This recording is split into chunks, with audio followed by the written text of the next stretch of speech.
There he is. Marine Science already Okay, south. He's here. Yeah, out there, but who knows what's going to happen there. Must be for you. Special meeting of the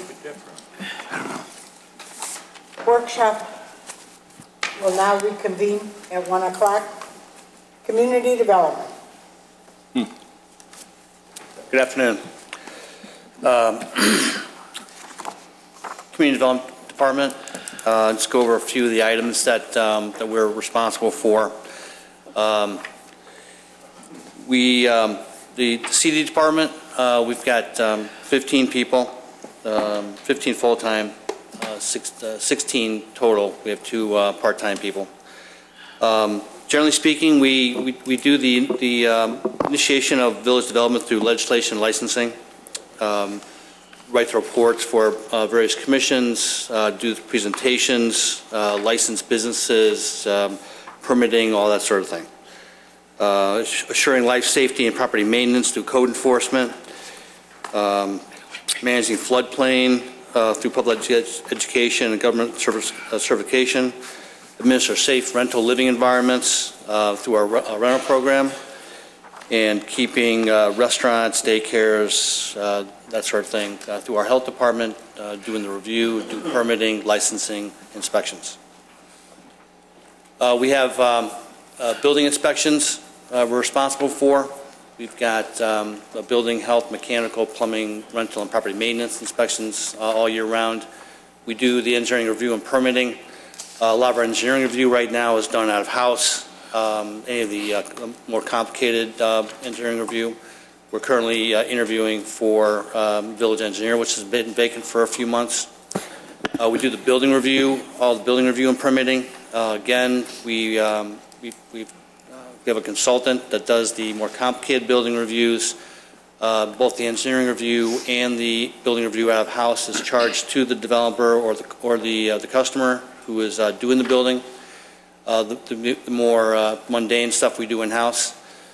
We do all the business licensing that was transferred to community development a couple of years ago. We do all the planning review and analysis for the commissions, planning commission and board, health review and permitting, code enforcement. We create an adjudication program, piggyback that onto the police adjudication program, and we do that for our building codes. Employees, I mentioned we have 15 full-time and 16 total. As Tony, Mr. Stavros mentioned, we have obtained the services of the engineering tech, the small guy in the corner over there. We've got 3 building inspectors. It's actually two and a half of our plumbing inspectors part-time. 2 health inspectors, code enforcement inspectors, 2. One of them also does duty as the rental program administrator, and one of them also is the adjudication program administrator. 2 planners. We have space for 2 engineers right now. We do not have either. We're interviewing, like I said, and then permit coordinator, CD coordinator, and 2 clerical staff. This is how the CD department personnel has gone down over a number of years. Just like the other departments, we've downsized considerably. Our budget for this year, $2,046,317. That has gone. That's gone up, I believe, 0.05% for the coming year. If you go on a line item basis through our budget, you can see that we do have some increases on some line items. Those line items, except for one, are really they're not discretionary. The one that we did increase that was discretionary was for overtime. We're requesting an increase of $1,000 for overtime. We don't use much overtime. Typically, the overtime we use is when projects go past the normal hours of business, and we have our inspectors out. This year, we did use some of the overtime for Saturday code enforcement for signage. We had an issue with signs that came up on the weekends. They would wait until Friday night. they would put up a whole bunch of signs, and then on Saturday and Sunday, it wouldn't look very good. So we had people work on Saturday morning, and that problem was solved relatively quickly. The people who produced these signs and paid for them, once they realized we're going to take them up right away, they stopped producing the signs and they stopped putting them in. But we expect that might happen at different times during the year, so we're asking for another $1,000 in that overtime budget.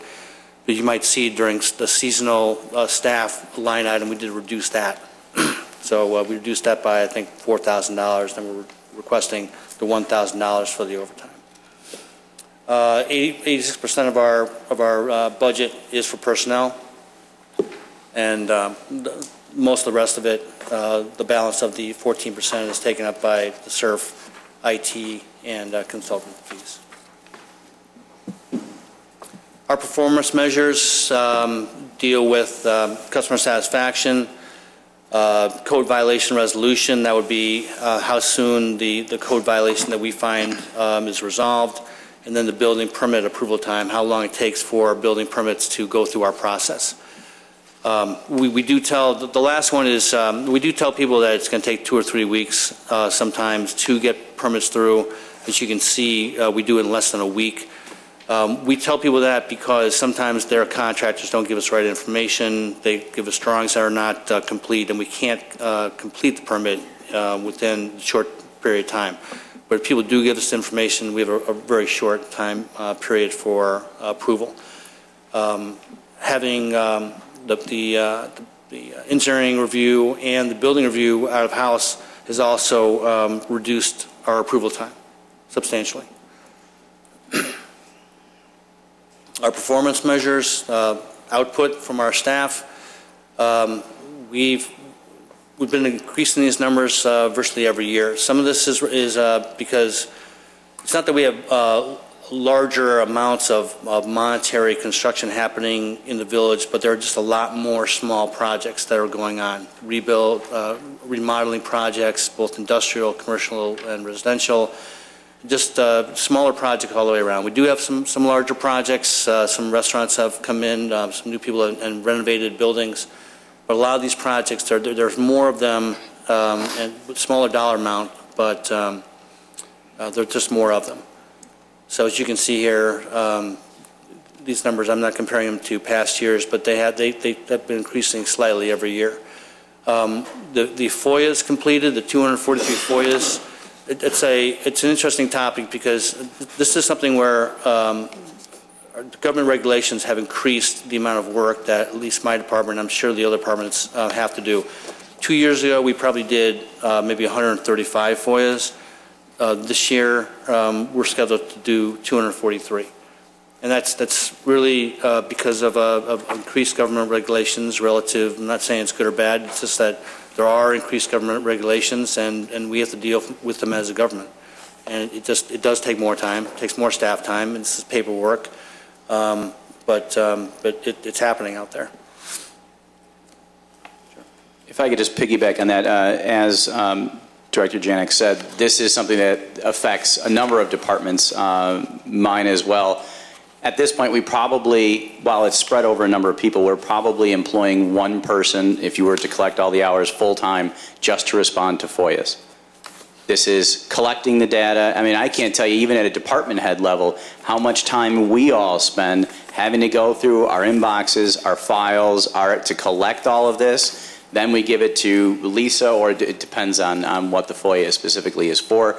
They collate it, they copy it, they scan it, whatever they need to do. It's dozens and dozens and dozens of hours. Then we have to pay for attorney review for all these FOIAs because there are a number of items that need to be pulled out.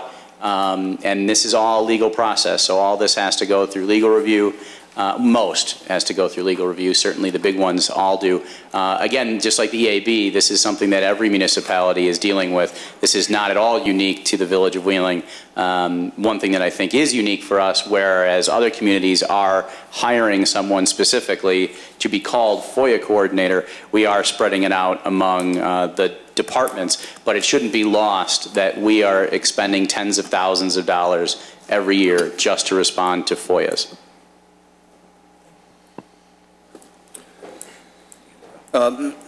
very true. We spend a lot of time with these FOIAs, whether it's preparing drawings for people, copying stuff for people, looking through our files, the microfiche, whoever it might be. It is taking longer and longer. These are not short-term projects a lot of times. This is a total inspection graph, to give you an idea of how many total inspections my department does on a yearly basis. As you can see, it slowly increases every year. 1 year was slightly down, but we are doing more inspections with fewer people, and we're getting it done. It's not really a question about getting it done. It's just that you should know that there's more work out there. This is fees collected. These have been increasing. Some drastically, some are just fluctuating year to year.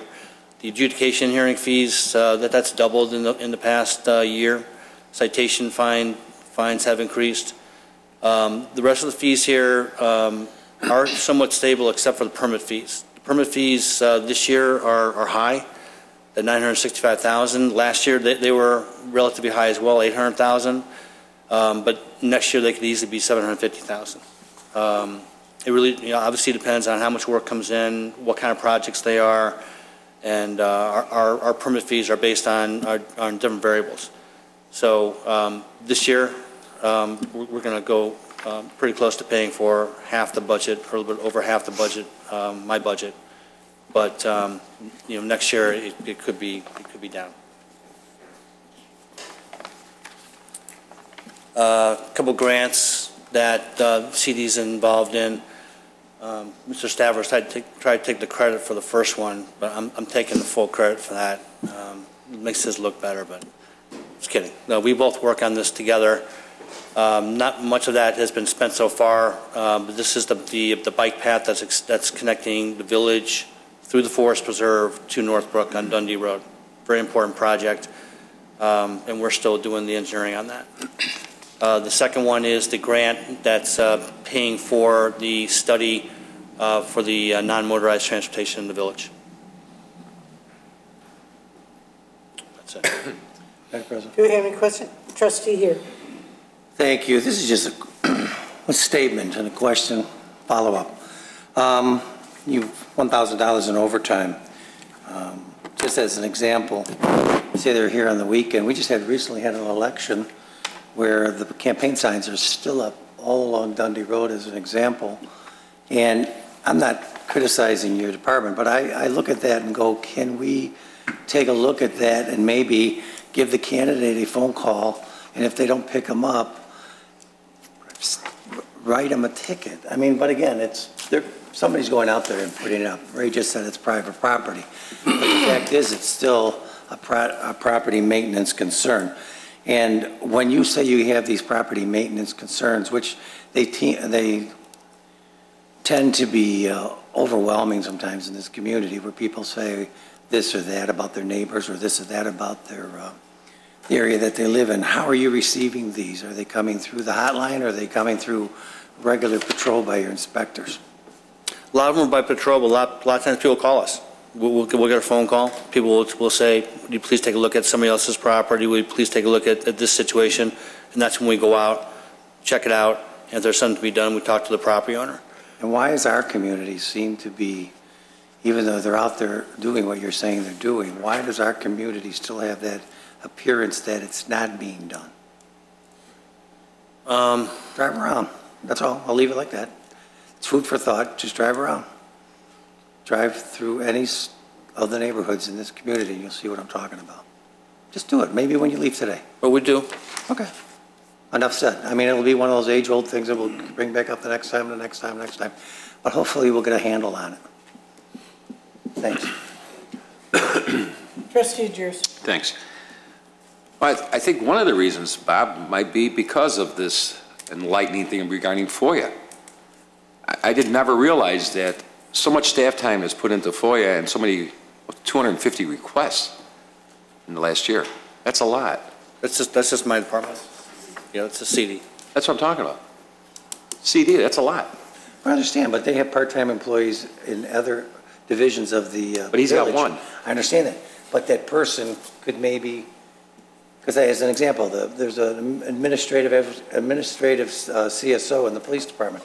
Maybe that could be part of his responsibility to handle. And that's where I was getting at. I think that's what we need to do. I think maybe you need to Find explore something. an alternative and taking the burden off of all your staff on all these requests. Because even though you made the comment, sometimes we tell the people it takes 3 weeks to get a permit. And a lot of it could be attributed to contractors not getting the proper information or paperwork inside. But a lot of it, I know personally, that it's not the case, and it still takes a couple, 2-3 weeks. And no fault of your department, fault of because maybe they're doing stuff, the FOIA thing, it's time sensitive. You have to get this stuff in. So it's taking those folks away from really trying to do their job. Absolutely. So I would love to see an alternative to that, John, if that means bringing somebody in to do that and to pay them as they come, to do the job and take that burden off of the other 15 people in that department. It's got to be looked at. Because I think that one of the biggest complaints, and there's a lot of good, believe me when I say that, one of the biggest complaints is the time it takes to get a permit. I hear that every single year.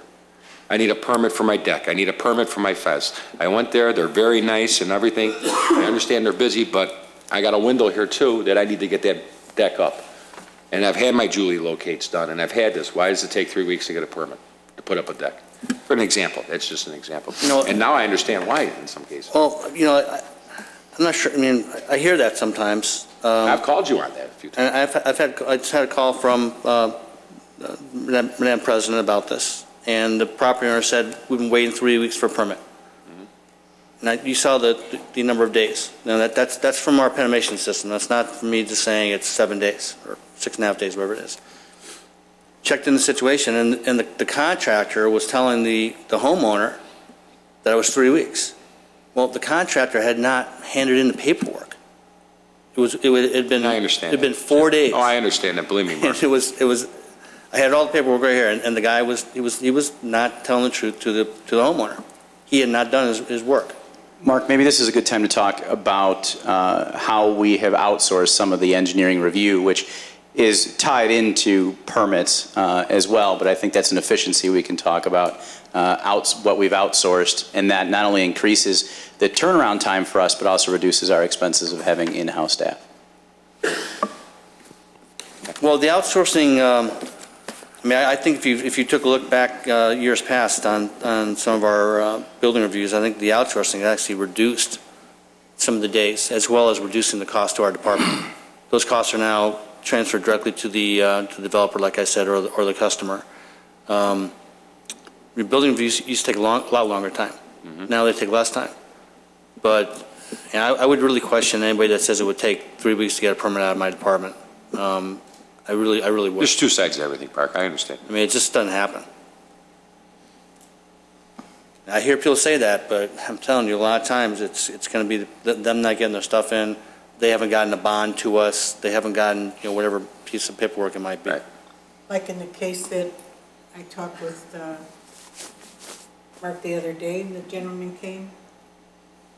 It was Mark, he got the permit October 2nd, what he had to fill out. He didn't bring it back for 3 weeks. So then he told, the resident, he says, gee, I'm really baffled. And we looked, and it's all time stuff Sure. put on there, so we knew. So that's what really happens. That the developer, the builder, whoever is going to do something, doesn't bring it back properly, and then of course who do they blame? They blame the village. Let me ask you this, Mark, regarding that. Business licensing comes out of your department. And a lot of times business licenses are tied into different departments. That's correct. How's that working out? How's it working? How's that working out? Time-wise. Is there, you guys on the same page? Are you guys working close to We work with police. Get that We stuff work with done? fire. We have to have inspections done of the buildings a lot of times. But it seems to be working as far as I'm concerned. I think it's working really well. Is it? The only time, sometimes it might be a delay. We have had people who didn't want to get fingerprinted or who have delayed coming in for fingerprinting. But if they come in and they do what they're supposed to do, it really isn't a long period of time. Okay, good. Trustee Lang. Thank you. The number of FOIA requests, as we're talking about it, are pretty alarming, but still, I think, pretty necessary for residents to be able to access government.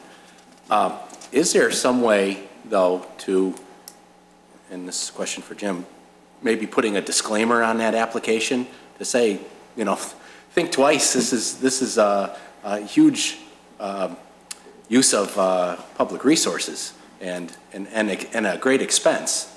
I mean, just to maybe give someone a chance to think twice about it and say, is it really important enough? Unfortunately, the answer to that is no. The state legislature in the FOIA Act, in the very first paragraph, makes a statement that it is one of the principal purposes of government to provide records and make records available. They've determined that this is our role, one of our serious roles, and that everybody has to do their very best to comply.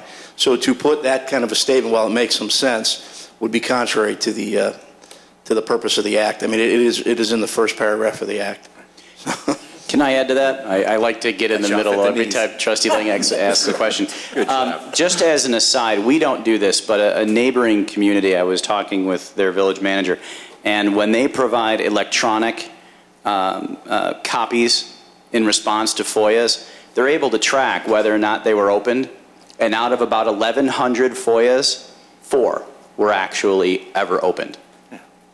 So when you talk about, you know, why are people doing, certainly we have to be, you know, accessible to the public. But the question of why are people asking for things, a lot of times, unfortunately, it seems to be just a futile exercise. Yeah. And maybe if there was a way of having them think twice about it, it does cost money to open one of these, so obviously. Well, But government waste created by the public. But maybe they don't even realize what the expenses are. They probably, They probably don't. They probably figure, okay, I'll just call up. There's someone, secretary can beep, beep, beep, send it out, and that's it.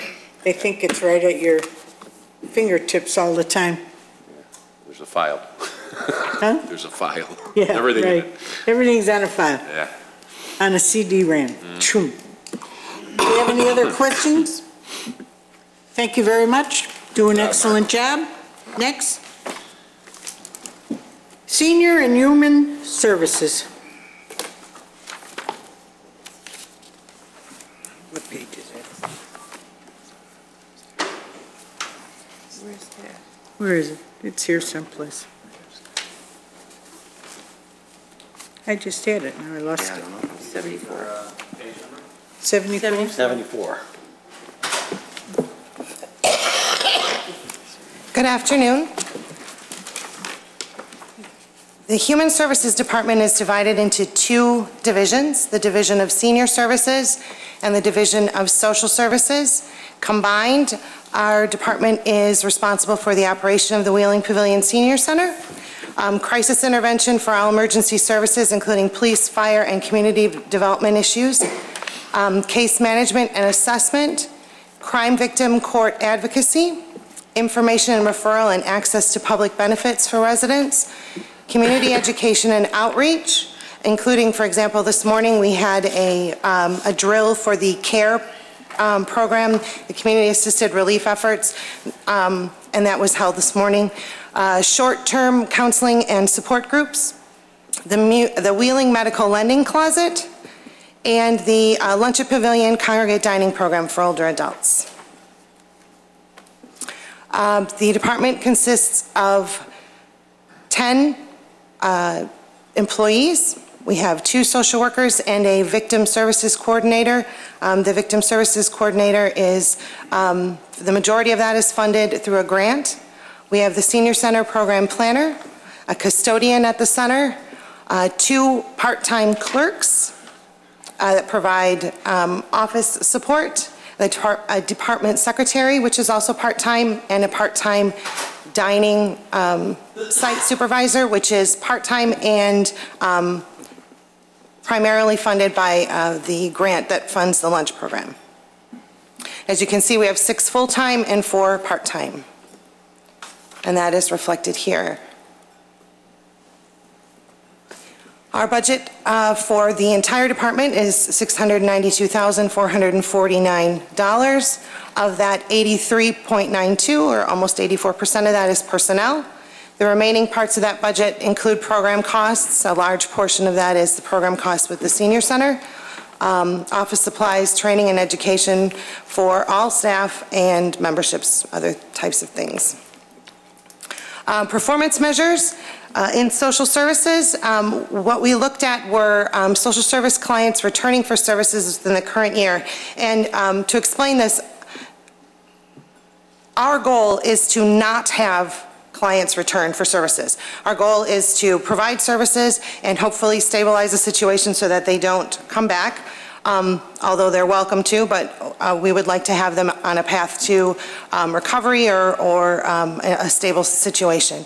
Our goal, or our target, has been fewer than 10% of the cases that we deal with would come back. Last year, 2011, that was at 11%.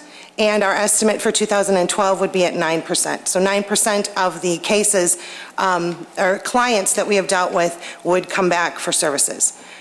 In the senior center, the percentage of senior services clients reporting satisfaction with services provided, our target is greater than 95% of them will be satisfied. Last year, we were at 94.5%, and we estimate this year that 97.7% of the senior services or senior center clients will be satisfied with the programs that we provide. Some output measures for performance measures.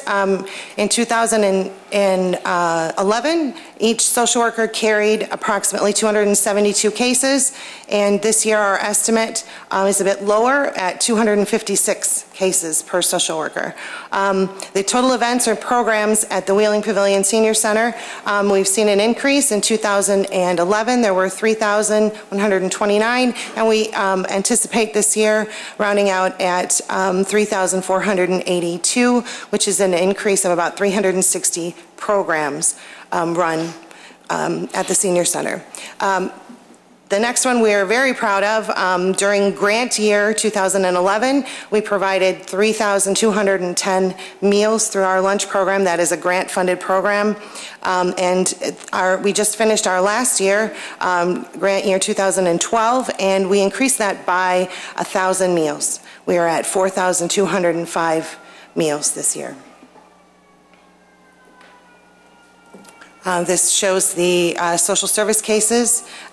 We are projected, barring anything crazy in the next couple of months, with social service cases to be at that. But you can see in 2009, that was previous to the combination of human services, where social services were provided through the police department, also taking into consideration the cases that were handled through the senior center, and it has steadily gone up. 2010, that was half a year where we were all together, and last year was the full year of social services working together. We were at 817 this year. We anticipate a small reduction. These are the fees and donations collected through the senior center. Primarily, we don't collect fees through the social services that we provide. And you can see a large increase. We're looking at about a 60% increase in the fees. Primarily, those are seen in the programs and events. We have been extremely successful in changing our programming, offering more programming, and bringing more people into the center. So we've seen that go up markedly this year. We also receive grant funding. We receive a grant for the Victim Services Coordinator. As I said, that provides for a majority of the funding for that position. And then our Age Options Congregate Dining Grant, which provides the funding for the Lunch at Pavilion program.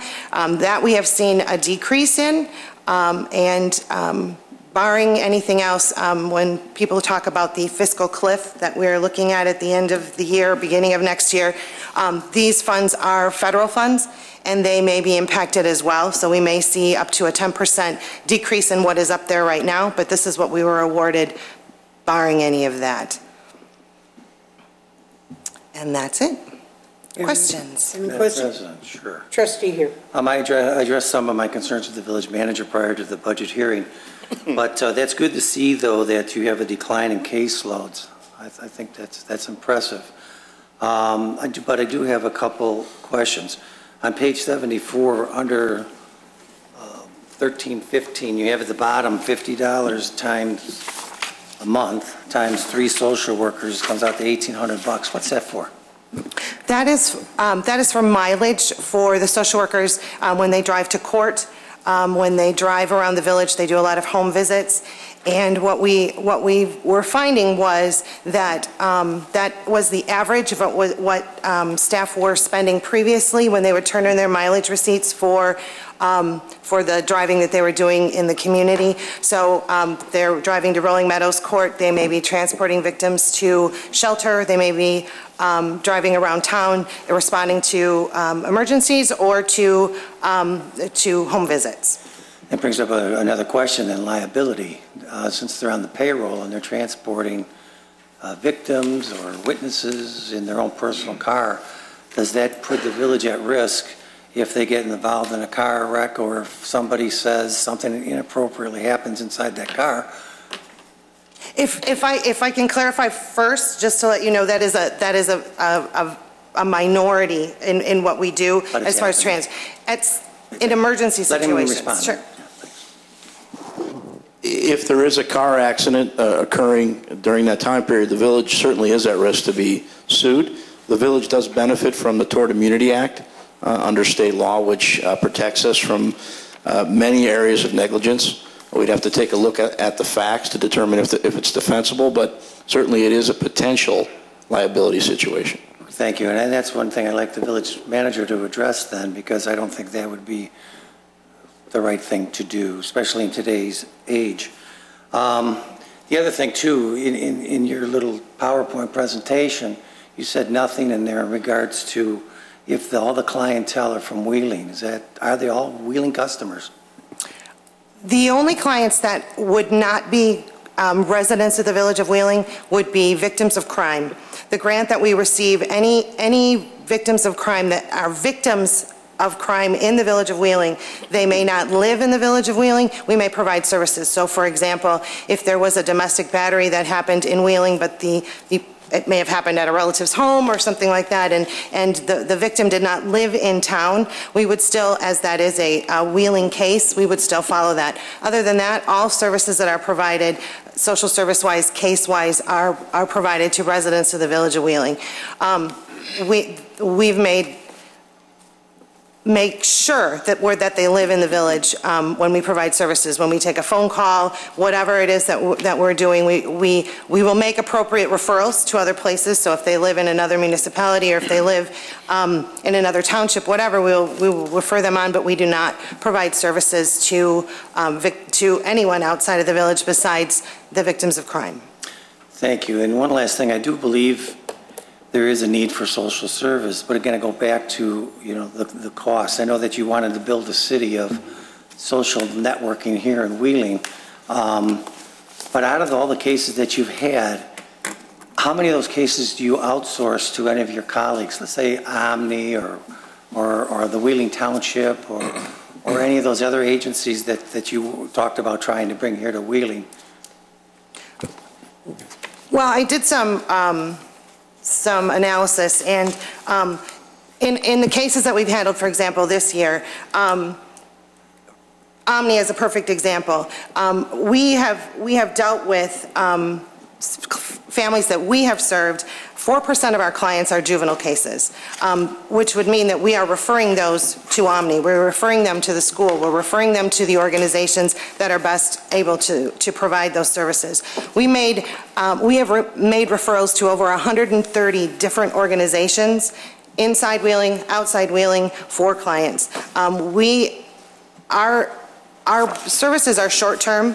They're purposeful. They're made to stabilize and move people to the services, longer-term services with other organizations. We do not provide long-term services for any clients. Our goal is to assess the situation and refer where they need to be. Thank you. That's it. Do you have any other questions? I just got one. Yes. You Trustee Andrews. Thank you. your volunteers that are invited to accompany you on field trips and stuff like that. How many times a year does that happen? Does that happen a lot with the seniors?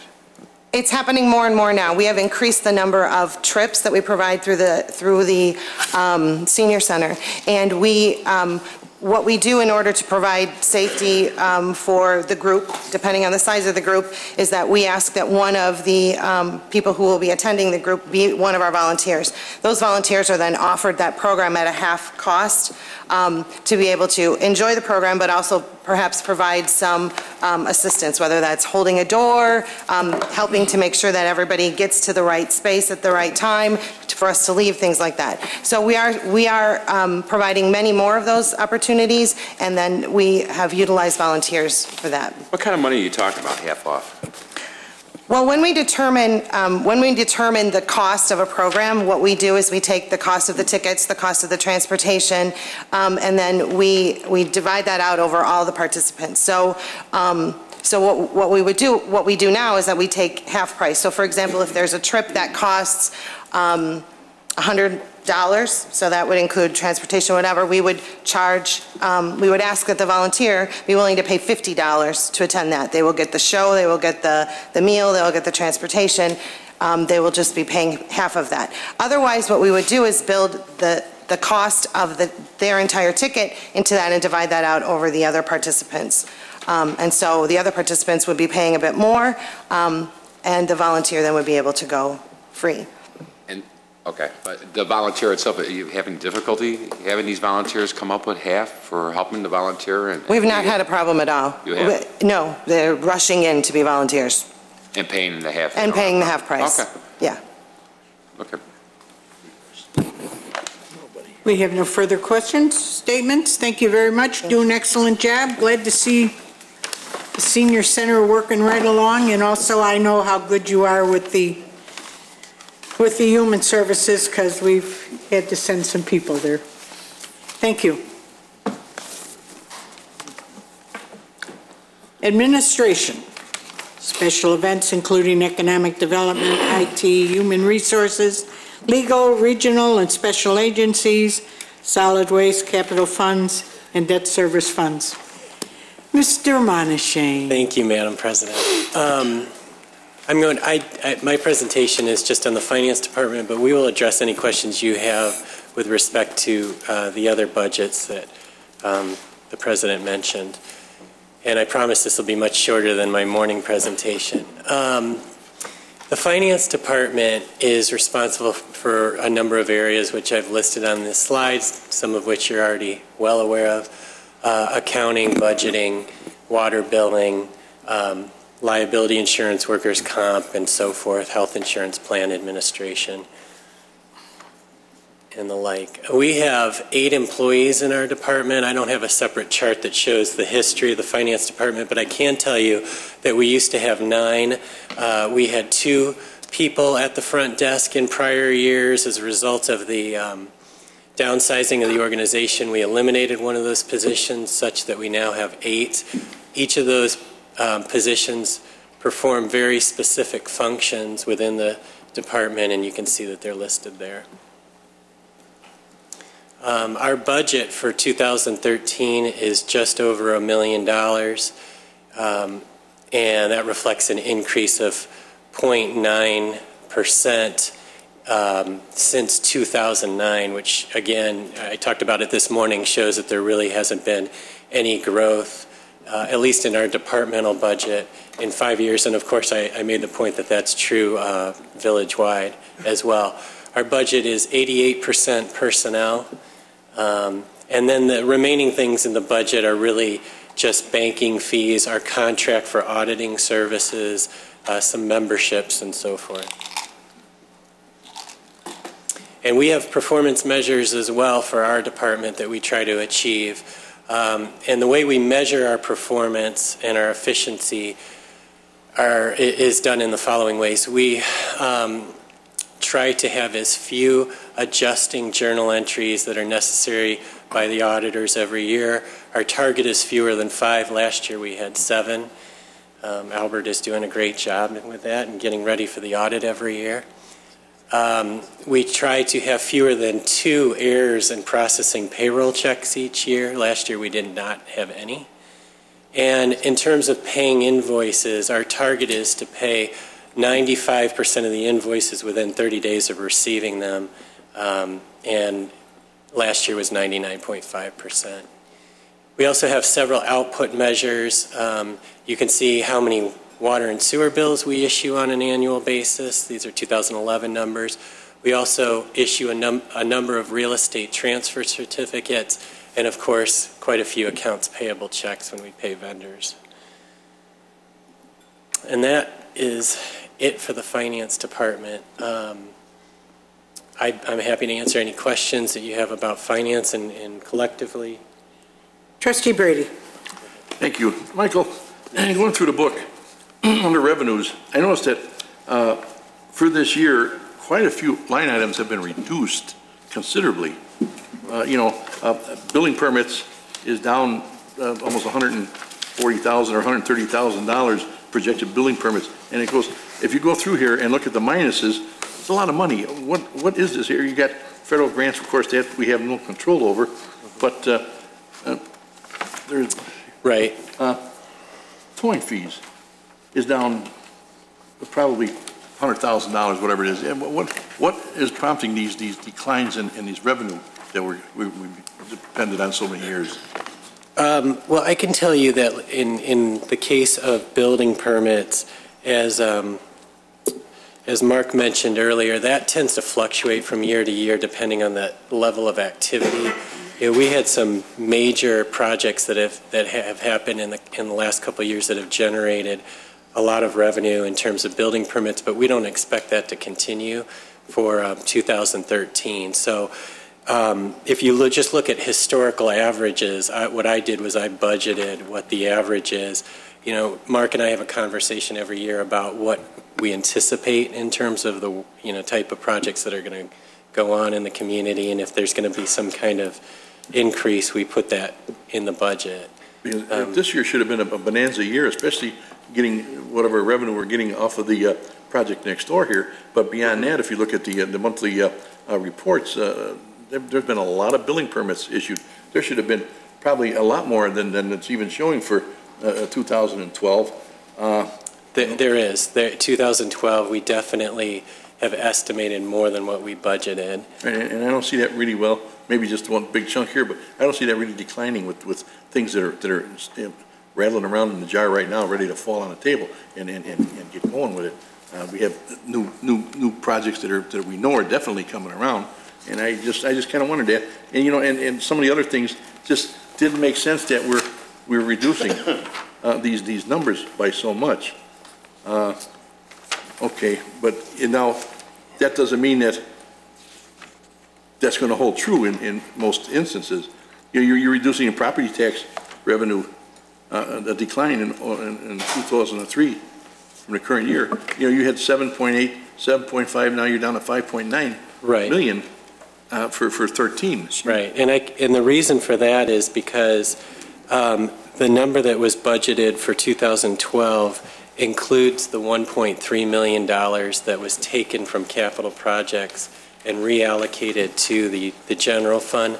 That gets back to what I was talking about this morning in terms of balancing the budget. For 2013, I have not assumed that we're going to use that capital projects fund money again to balance the general fund budget. Now, that's one of the things that we need to talk about today, about whether we're going to do that. But that's why you see that big drop-off. Had we not done that last year, the number would be similar to what we're budgeting for 2013. A question I don't understand, maybe you can help me out, on page 37, under the Administration and Board of Trustees, you have the TIF incentive payment of $100,000 for the shopping center. That's right. Why is that in here? The reason it's in there is, quite frankly, because it's the best place that we could find to put it. We have to budget for the amount of money per that redevelopment agreement that goes back to the developer, and we don't have the best cost center we could find to put it in was $1,600. It doesn't really belong there, but there's no other real good place to budget It's it. just a question. I just didn't, it didn't make sense. And then there's several general questions and comments. You know, how much is in our SURF fund now to balance? What is the balance of our SURF fund today? Today, it's roughly $4.5 million. Because on the 2013 budget, you've got $1.5 million allocated to be taken out from each department and put in the SURF. So Right. that, you know, so now we're up to $6.5 million. Right. Is that necessary? I mean, that's you know, some equipment and mostly vehicles. That's a lot of money. That's a lot of money. Okay, it's $5.5 million is the balance. So $5.5 million plus another $1.5 million this year, that's $7 million. Right. But again, you know, and I agree with you, it's a lot of money. But we're putting away money each year based on the need to eventually replace that equipment. And so, although the balances are large, you know, in any given year, that can be drawn down on substantially. Again, going back to the example of the ladder truck, you know, one ladder truck would take that balance down by $1 million. And then if you're replacing squad cars and other equipment, you know, it's going to have a balance because it's a significant balance because it's a savings account. But, you know, by not setting aside those funds, you're really setting yourself up to be short in any one given year when you need to replace this equipment. If I may add to that, remember that when the SURF was established and any time a new piece of equipment is added into the SURF, Chuck, our fleet superintendent, Chuck Spratt, creates a life expectancy for that vehicle and then a replacement value for, if let's say it's 10 years. So what's the expected value of that piece of equipment in 10 years? Then we divide that by 10, and that's how we get our annual contribution. So while, as Mike said, there's a substantial amount of money sitting in reserves, that money is simply growing every year, but it might take 20 years before we get to the point where we're actually replacing one piece of equipment. As we've said, the ladder truck, okay, well, it's $1 million, actually well over $1 million, $1.5 million. And that's great, and it's a great example to use because it's the biggest number, but the reality of that is we replace it once every 20 years. Okay, but we still need to put in 6 figures every year in order to, well, in this case, $50,000 every year, in order to get there for $1 million. I can understand, and I'm not against the SURF concept of saving for the future anyways, but $7 million, we can replace every piece of equipment we've got, every piece of rolling stock we've got, I can assure of that. Mike, do we have a total value, a total asset value of all of our equipment? Or Chuck, do you know? We do have it in there. See, last year we bought, what, 5 or 6 new squad cars? They're sitting in reserve, you know, so we don't need squad cars for quite a few years. I don't understand. Why, you know, if things were where they should be, this wouldn't even be considered. But when things are tight, and you're trying to make balanced budgets and make things work, you just don't keep dumping money in a savings account. I mean, if I was working for somebody and they come to me and said, you know, next year we're not going to be able to pay you what we've been paying you, we're going to knock 10% off your salary, you think I just keep living like I you know, and then just hope, where's this money going to come from, and just fall out of the sky? No. And here's an area where you could take this money, use it productively to maintain the deficit, to omit the deficit, instead of leaving it sit there for 5 years from now, you know, when things are going to be better, and make this a balanced budget. Another, you know, replacement computers. I understand the importance, and it's the same principle. Keep things going. A computer is only good for so long, but over the past 3 years, we've bought 97 new computers to the tune of $232,887. Now, unless every one of our 200 employees got a personal computer, almost 100 computers over 3 years is a lot of computers. And this year, we're scheduled to buy 49 new computers at $109,000. Is every one of them that poor or that broke that we've got to replace every one of them? You know, can't we make computers and cars last an extra year? I mean, we've got an excellent mechanic, in the back there. I mean, if they can take equipment from the airport and with a few $1,000s, make it like new, yet our stuff, when it starts getting a little old, we got to get rid of it. It doesn't make sense. Well, I think that, over the years, the last few years especially, we've done a great job with stretching out the life expectancy of these equipment. And I know that Chuck has a system for evaluating equipment, and maybe he can even speak to that. But I'm not aware of any instance where we're replacing equipment that isn't really at a place where it absolutely needs to be replaced. We're not, and, I don't know, Chuck, do you want to talk about what you do in terms of?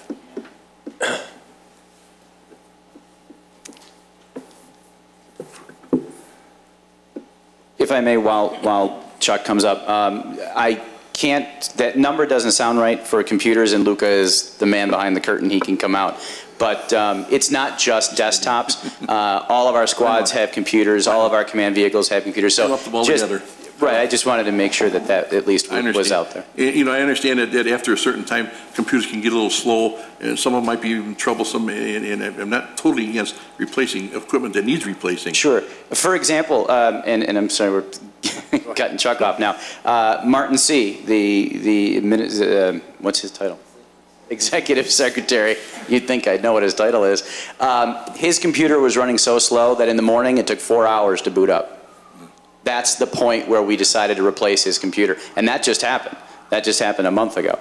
So that is the level that we are dragging out all of our equipment, be they computers or vehicles. And I'll stop talking. That's fine. As was mentioned much earlier, the SURF Fund was established long before I got here. And when they established it, they stuck in arbitrary numbers for the lifespans of vehicle. And it was always consistent across vehicle classes, meaning if you had a 3/4 ton pickup truck, you kept it for 5 years and got rid of it, and so on and so forth. And while I was really happy that we had a SURF fund, I wasn't real thrilled with the way we were doing it. And I've been adjusting the lifespans, usually to the upside, ever since. In about 2008, when I realized the fund really wasn't going to keep up with the current replacement schedule, I devised a new system that evaluated each and every piece of equipment on 5 different categories, not just age, but mechanical condition, physical condition, severity of service, percentage of the time that the unit is down and not available for use, and the percentage of maintenance cost versus original purchase price. As a result of that, before the system was put into place, the SURF replacement schedule called for the replacement of 52 units between 2008 and 2012. To date, we've done 23 units. Most of those have been police. So we have been able to stretch them out quite a bit. And we've been speccing equipment. We buy and spec equipment. We've been using materials that are more corrosion resistant, aluminum, stainless steel, composite, doing everything we can to lengthen the time of these. So while, yeah, we have reduced, like I said, in half the last 4 or 5 years, every summer now we look at every piece of equipment and plug it into this rating schedule. So I've got a real good picture of what's going to happen. You talk about the fiscal cliff. We're going to eventually hit a vehicle cliff because all these things are going to reach this benchmark point system of replacement within a couple of years. I think they stated earlier that the fund, if we did no contributions, it would be empty in 5 years. So, and in the case of the fire trucks, I don't even plug them into this system because they have a different set of criteria for replacement. I'll give you an example. In late 2011, the ladder truck did not pass its annual inspection. It failed due to some major corrosion. And I'm talking the front frame rails from the cab forward, not just corroded, large holes. The truck had to go out of service for 2 months, and basically the front part of this frame system had to be rebuilt, along with some corrosion resistant procedures to the rear of it, because it was getting bad too. So while there's only so much we can do to preserve it. It's steel, it gets tired, and I really don't want 40 tons of steel running down the road with a lot of rust on it, especially in the cross members and the frame. Now, real quick, I came here from the city of Evanston. I was there for about 6 years. About a year and a half before I came here, the fleet superintendent in Evanston left. Don't know the circumstances, don't care. They gave me the nod, said, you're going to run it for a year. Public Works Director threw me a disc and said, here's our SURF fund, straighten it out. I had never seen one. I had never seen a spreadsheet. It was Lotus. Took me about a month to straighten this out. They had not, in years, they had not upgraded the replacement value of these trucks and equipment. They had fallen behind on their replacements. My final conclusion was to come up to within 2 years of being on target, they had to spend $7.5 million between police, fire, and public works to bring the fleet up. After much debate, they went to bond, and they did replace all those vehicles. It's just to show you that it does eventually catch up to you. Well, I understand it, and I also understand, like I say, I understand the luxury of having a SURF fund that you can do. But then again, with today's interest rates, would it hurt if we had to buy a vehicle at 3 or 4% interest if the SURF fund was down? But yet we got $7 million doing nothing, sitting there waiting for a car to break down and we go out and buy a new one, when we could be using at least a good portion of that to reduce the deficit for this year and do some real good. Hopefully, so we wouldn't have to, put the tax levy as high as maybe suggested. Those types of things. When you're trying to make the finances work, when there is no abundance, no surplus, no anything, you have to look at these little things. You just can't keep going on business as usual. I know we've made some real strides these past few years in reduction, but then now to come and say, well, this is our budget this year. I understand salaries go up. We have no control over salaries. Some of these little things like this, we do control. And, I think these are the type of things that we as a team, as the principals of this village, the ones that the people depend on to manage their money, have to look at as being a way that we can keep the deficit at a reasonable cost and without hurting anything right now for the next few years even. So I don't know, Chuck. I admire your department for what it does, and maybe I don't think any of us are going to ask you to do anything that would put you under undue stress or burden. But I think some of these vehicles probably could be extended. And I know the vehicles the way they are. I've got a pickup truck at home. It's 11 years old, and it's running like the day I bought it. Of course, it doesn't get the abuse. These are vehicles do here, but then I've had other vehicles that 6 months old I wanted to get rid of them because they were nothing but troublesome. So you can't count on every vehicle wearing out in 3 years or causing you that much trouble in 3 years. Others will, most of them won't. I'd like to take a look at it. I'm going to ask the rest of my colleagues up here what they feel about this SURF fund contribution and this computer. Well, the computers, I don't know, but it still seems like a lot to me. And there's one other question, not related to you, Chuck. I guess is Michael. Fifth Third Bank, is that where we bank? Why do they charge us credit card processing fees? And Trustee Brady, if I can, before Michael answers, Luca came out just to answer your computer question, just so we could put him back in the back behind the curtain. Hello, good afternoon. Trustee Brady, to answer your specific question about the computer replacements, we have tried to stretch out the life of our computers as much as possible. The ones that are proposed to be replaced in 2013 would be 7 years old at that point.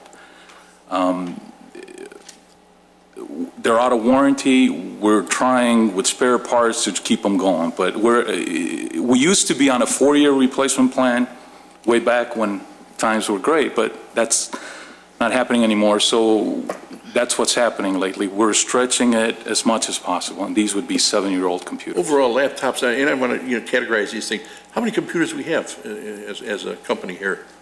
Oh, we are above 250. 250? 250, yes. Okay. A little comedic value. When we put these, we met as staff to put these presentations together, and I had mentioned that there was a template that was sent out so that every department could add their own information.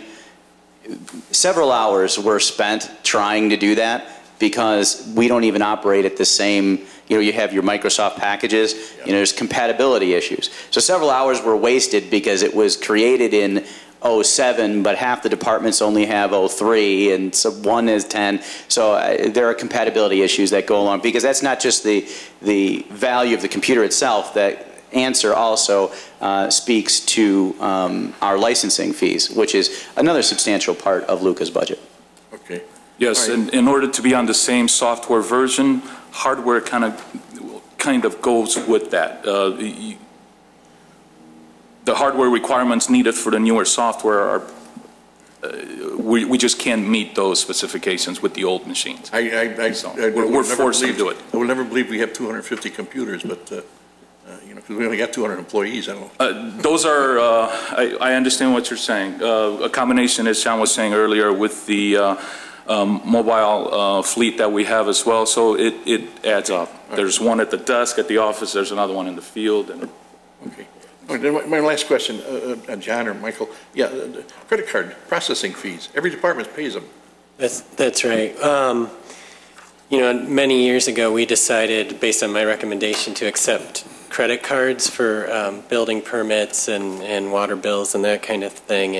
And so we budget in the appropriate department for those fees. If somebody pays for a building permit with their credit card, we pay roughly 2% of the transaction. That's for bills being paid to the village. That's right.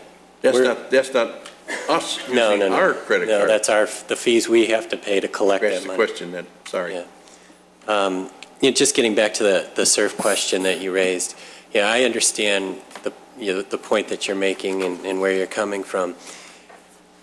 Just to put it in a little perspective, though, I mean, even with the large fund balance and SURF, if we were to start using that money for deficit reduction purposes, say a couple $1 million a year for the next 2 years, we'd deplete the fund in 2 to 3 years' time. There'd be nothing left to be used for these vehicles when they need to be replaced. And then, of course, as I mentioned before, we would see spikes in the budget from year to year. And on top of that, taking from the savings account, so to speak, does nothing to deal with the structural problem that we have with our general fund budget, which is that our expenditures continue to go up every year and our revenue goes up, but at a very, modest rate. So although you could probably do that for a couple of years just to get by, you're still going to get to the point where you have to do something, we have to do something with revenue. It's inevitable.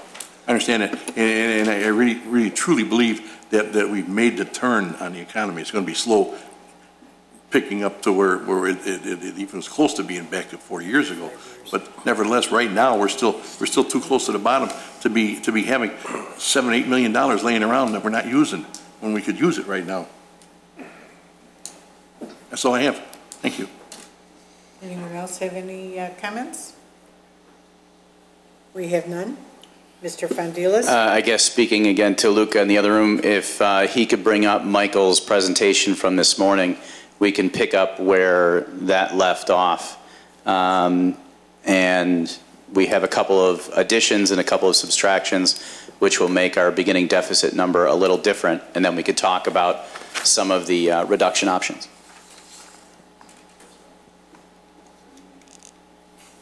Hasn't changed much.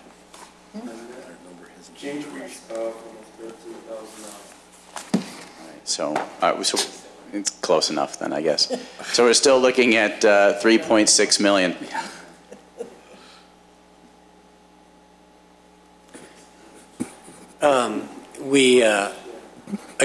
We put on here some options for reducing the deficit, and they're the same ones that we've talked a lot about today. and have relied on in the past. Again, we could allocate $1,300,000 of capital projects fund money to offset the cost of our debt service expenses and help the general fund. We can reduce the transfer of the liability insurance fund, and of course, as Trustee Brady just suggested, we can reduce the transfer to the SURF fund. Those are the dollar amounts associated with each of them. The final item up there is the staff recommended 7.5% tax levy increase. That would generate $795,000 in new revenue for next year. And then in addition to that, on this next slide, you've seen this before, but there are additional revenue options that are available to the village. One of them is increase the electric utility tax to the maximum rate that's allowed by law. Right now, our tax in Wheeling is roughly 4%. It's based on, it's a per kilowatt hour charge, so it doesn't equate exactly to 4%, but if we went to approximately 5%, that would generate about another $400,000 a year. We have options with respect to the food and beverage tax, implementing an increase in the home rule sales tax, gasoline use tax, and a vehicle sticker program. These are all things that we've talked about in the past, so I won't dwell on them. But those are options that are available to us. And with each of those options, there are certainly pros and cons that we could talk about in more detail if you're interested.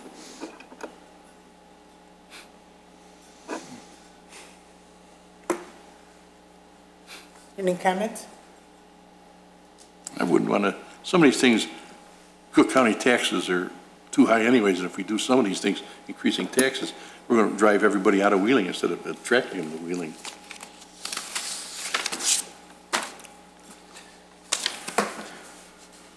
I'll start. I don't know. You know, this is 13 budgets I've sat through, and every year we try to find different ways to create revenue and additions and everything. I know it boils down to core services. Everybody's been hearing it since 8:30 this morning. And with the increased cost of having those core services intact, there's not a lot of wriggle room with trying to take monies out of anything else other than personnel. Okay, there's not. You got to fill up the cars, you got to maintain cars, you got to buy oil, you got to buy paper clips to run your business here and pay for the electric and the gas as well. The bottom line is we have to come up with a plan for the next 5 years that we need to stick to. I mean, if you look at negligence in the past from prior administrations for not following plans, and a good example of that is pensions, based on actuary assumptions, based on opinions of actuaries and stuff like that for many years that we never contributed to the pension fund. And today we've been paying for that. We continue to pay for that. So we're doing the right thing, and we got to continue to do the right thing. It's huge. Taken out of the CIP, the magic $1.3 million like we do every year, is really taken away from core services to the residents who pay taxes. CIP is for the streets, it's for uniform fencing, it's for street lights, it's for things that benefit the businesses and the residents here in this community. So yeah, you're taking from Peter to pay Paul, but you're actually taking core services away. CIP, in my opinion, is more than just personnel, police, fire, public works. It's an entity that people pay for. We have a $1.8 million servicing debt. We made an investment when times were very good and went out and bonded $40 million to put facilities here to bring us to the next century and up to snuff with the future generations to come. Again, I see that as we've been paying it through the general fund. I see that more of a capital improvements fund. Those monies went into the CIP. They did. And you know what? Revenue sources should try to be generated from that capital improvement fund, just like we created the user tax. When I first got elected 12 years ago, that time Mr. Monashane was a rookie here, and we came up with ideas to generate new revenues. And one of the first things that he had done was create a user tax that other municipalities are doing. At that time, there was talk that, well, this would be a great tool, a great revenue source to help offset costs for personnel for futures to come. Well, it wasn't a good idea back then, because at that point, capital improvements was nothing. was a struggle. And we, the board, said, you know what? Let's create a capital projects fund and take those user tax dollars and put it in there. People are never happy about paying taxes, but you want to know something? If you show them something, which we have done for the last 10, 12 years, with fencing, lighting up neighborhoods, cleaning up the streets, fixing streets. I mean, you're reinvesting back into your community. Not just a village hall, not just a fire station or police station. You're reinvesting back in communities. We have to, in my opinion, we have to find a revenue source that would help generate more dollars into that CIP to take the burden of the servicing debt. Let's be honest. The Capital Projects Fund is supposed to pay for all this. It's an investment into our community, and that should still be tied in. Maybe not the whole $1.8 million, but maybe a portion of it. This is what I'm talking about. I think in the next 5 years, for the next 5 years, there has to be a plan. And I say the next 5 years because we have a Crossroads TIF that's going to expire in 2019. When the Crossroads TIF started in 1985, correct me, Mike, I think I'm pretty close.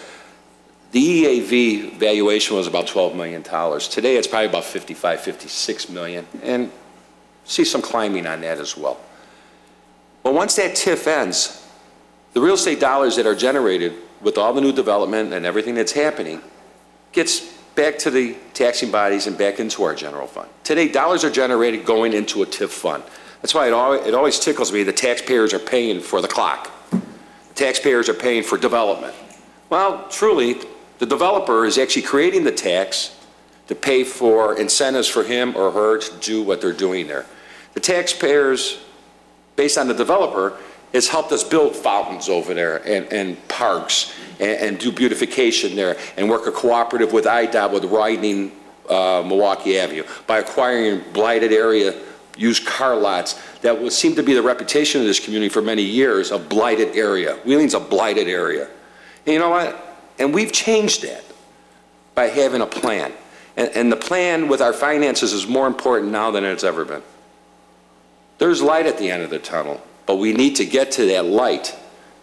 You can't always go back to the well. And I've said this day in and day out, and that's why I love Peter, because we challenged him 2 years ago in 2010 when we knew things were going to start hitting the fan around here based on the numbers going down, based on the economy. And we challenged him and gave him some dollars to go out there. We have numerous industrial parks out there that are empty. They've relocated to Lake County. Peter, what do we need to do to bring these guys back? What do we need to generate jobs in this community? Because people that work in this community spend in this community. Whether it be going to McDonald's or buying a pack of cigarettes or putting gas in their car, they're spending dollars here. And a lot of them are living here. Peter's done that. We started off pushing the 15% vacancy rate in this community 2 years ago, and happy to report that we're in that 4.5%. That's huge. No community around us does that, or is anywhere close to those numbers. So I applaud him for that. We have a diamond in the rough with that airport. You see the development that's happening in that airport in the last 2-3 years. It continues to grow interest and grows, creates jobs.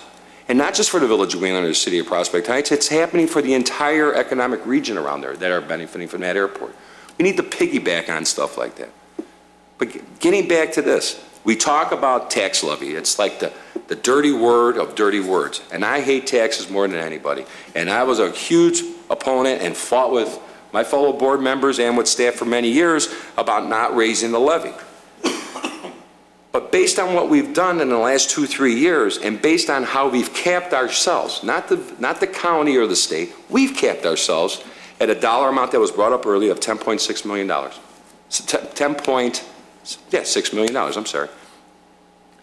There's dollars that are being generated year in and year out that we're not asking for. Everybody sits and complains about taxes. And the village of Wheeling this and the village of Wheeling that. You guys are raising my tax. You know what? We're not raising your taxes. Other taxing bodies are part of that tax bill. And the portion of the village of Wheeling for all the core services that we've talked about for the last 5-6 hours, that 9.4% of your tax bill, you get a lot, a big bang for your buck. But nobody sits and complains to other taxing bodies. I've gone to other board meetings. There's nobody there complaining about the tax bill. There's nobody paying there. Nobody even questions what they're levying. You know what they're levying? The maximum amount that they can get. And they continue to do that.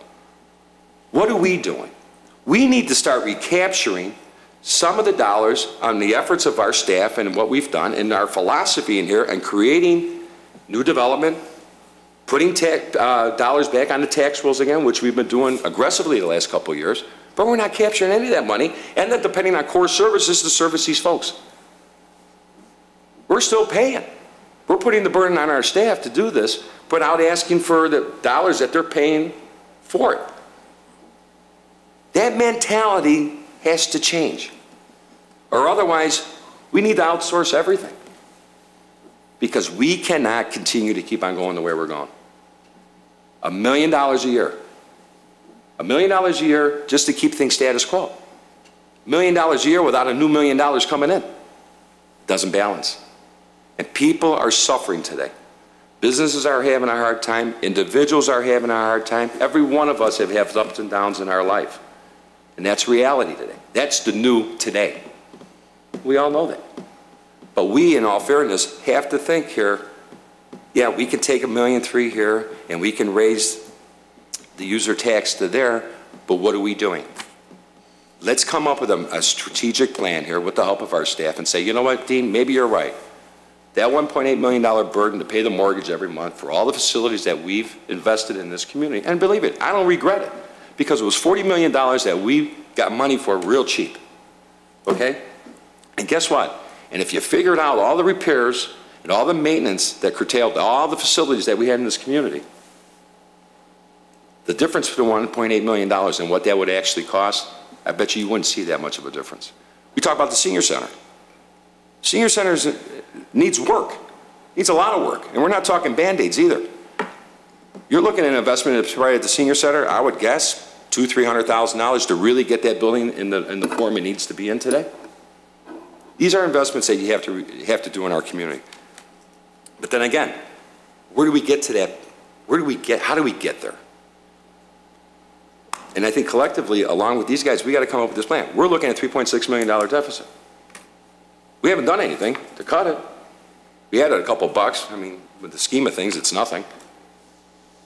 Michael, you know what? You've done it every year. Your numbers are so way off to the good point, to a real good point. Who would have thought in 2011 the $3 million swing that happened?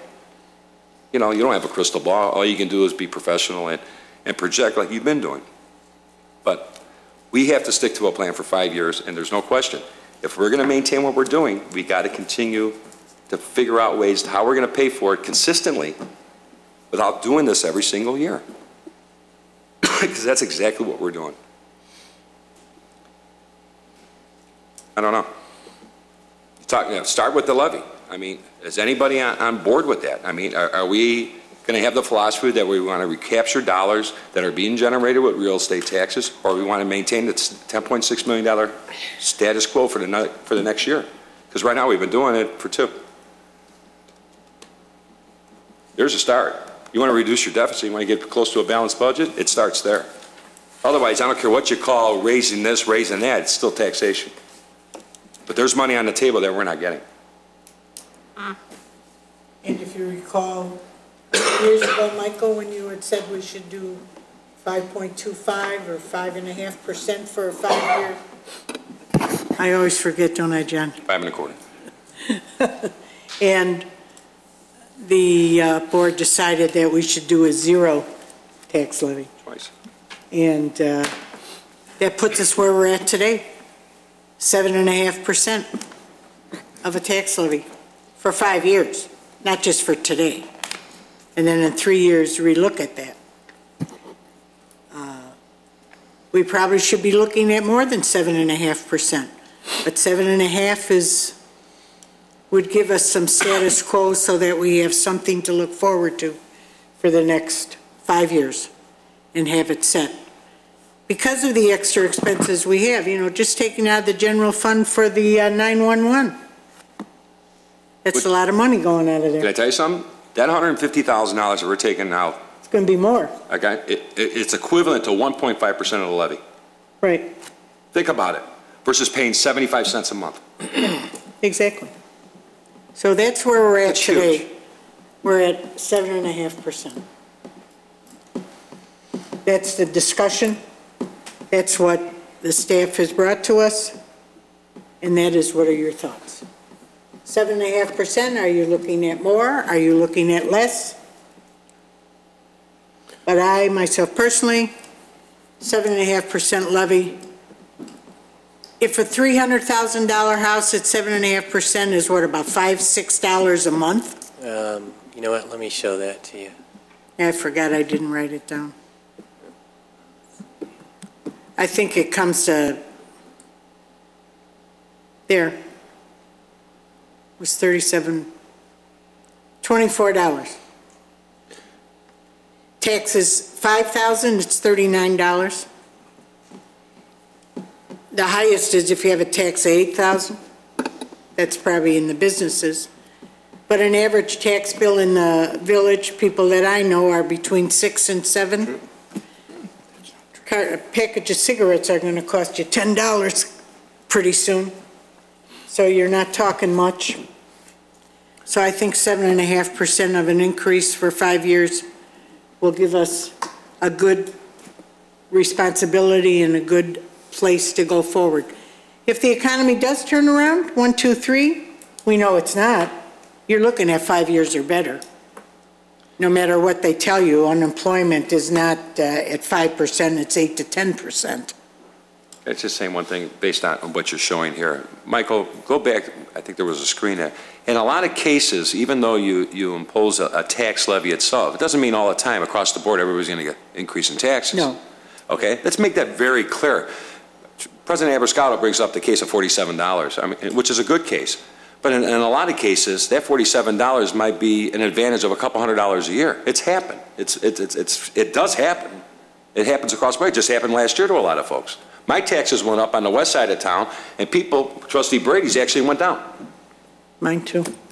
So this is a very not true picture of what this really truly means. And I just wanted to make that point. Yeah, what you're referring to, Trustee Argyris, is the shift in tax burden that can occur when properties are reassessed within the community. Right. And that's, if there, assessment years produce winners and losers in terms of the overall pie. But all things being equal, this is what the impact would be given each of those scenarios.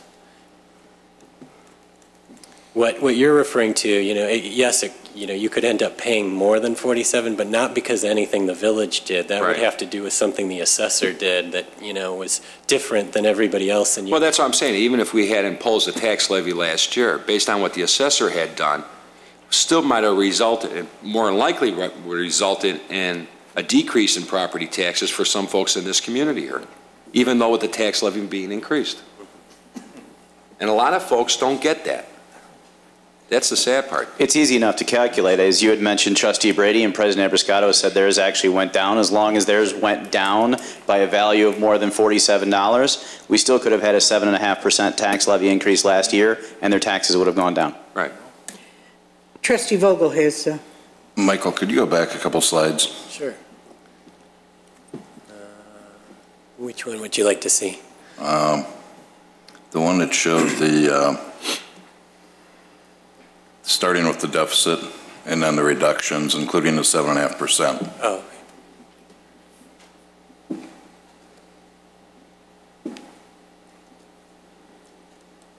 Right there. There you go. Okay, we can talk about a 7.5% tax levy increase all we want. What does that get us? If you wipe out the middle of that slide, we still got a $2.8 million deficit. Okay? We're still borrowing from all the other funds. If this deficit's going to continue like this, we can increase the tax levy 100% and we're never going to catch up. Okay? Maybe we got to start talking reality.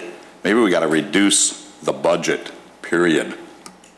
I mean, if Michael and John really think in the introduction that we're in this for the long term, this is the new, how it's happening, we're never going to erase that deficit. We're never going to erase it sitting here today saying let's increase the tax levy by 7.5%. We're never going to do it. And we can't keep borrowing from the other funds because we're going to wipe those funds out. The core expenses, and I hate to say this, we may have to look at those core services. We may have to do things, and Sherry, don't take this personally, and nobody else. We may have to close the senior center. We may have to eliminate one ambulance. I mean, that's reality. If we're to believe what we heard here this morning, we're spinning our wheels. We're going nowhere. We're just digging the hole deeper. Period. Think about that. So trustee Vogel, you're saying to reduce that would be to reduce the senior center and close it? I'm saying that's one case, or pick anything. You got to reduce services. How else if, again, we're expecting more years of this deficits, you know, no increases in other revenues, sales taxes aren't going up, state income tax income coming in isn't going up. Where else are we going to find it? I mean, I think Michael mentioned it, if we continue this way, which could very well be, our surplus is going to be wiped out in 4 years. A couple of years.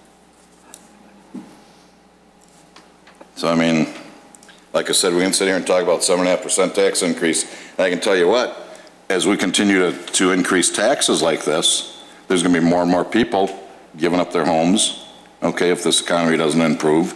There's going to be more and more people that aren't going to be paying any taxes at all, and the burden's going to be going on more and less population, and it's going to continue. I've never, ever seen more taxes solve a financial problem. I haven't. And that's just the way it is. And So what are you recommending? That's what I'm asking. I'm saying that you guys can do what you want, but it ain't going to help us. I'm saying we've got to seriously take a look at the total overall budget and what in there can be removed. Because, I mean, if we want to say, okay, we're not going to buy any equipment for the next 2 years or 3 years, then take it out of the SURF. But let's not say it's going to catch back up and we're going to put it back in there and we're going to be okay, because we're not. Because if that deficit continues the way it is, the only choice we have is to cut the core services. I mean, when your income goes down in any business, you start laying people off. Unfortunately, you start cutting your manufacturing processes, et cetera. And that's the same today here. So. John, you have a list of, this question was asked to you prior to this meeting. Do you have a list available where you could cut core services, or do you want to wait and let them go and discuss this as faculty? Or not faculty, I'm talking to high school, sorry. As staff, and come back with what can be cut? I can do both. I can give a general answer to that now, and if the board would like a more specific answer in the future, I could do that. I think Trustee Vogel actually hit on, is difficult, and I'm not giving my recommendations, I'm just saying what our options are. Our police department, what are we going to do? You want to talk about reducing police officers. We talked about public works. Are there services there that we can cut? Core services for municipalities are almost always defined as police, fire, public works, CD. In the village of Wheeling, as far as I know, and certainly in the 20 years I've been here, has also included senior services. That is something that has been a core service for the village of Wheeling. I think our residents benefit from it. I also think that if push came to shove and you had to choose between senior services and the police department or the fire department, you would have to make that difficult decision. So I don't know that there are a lot of options, but I think that looking at the senior center and looking at, I very much don't agree with eliminating the third ambulance, but it is an option. That's all about what the board's expectation of response time is.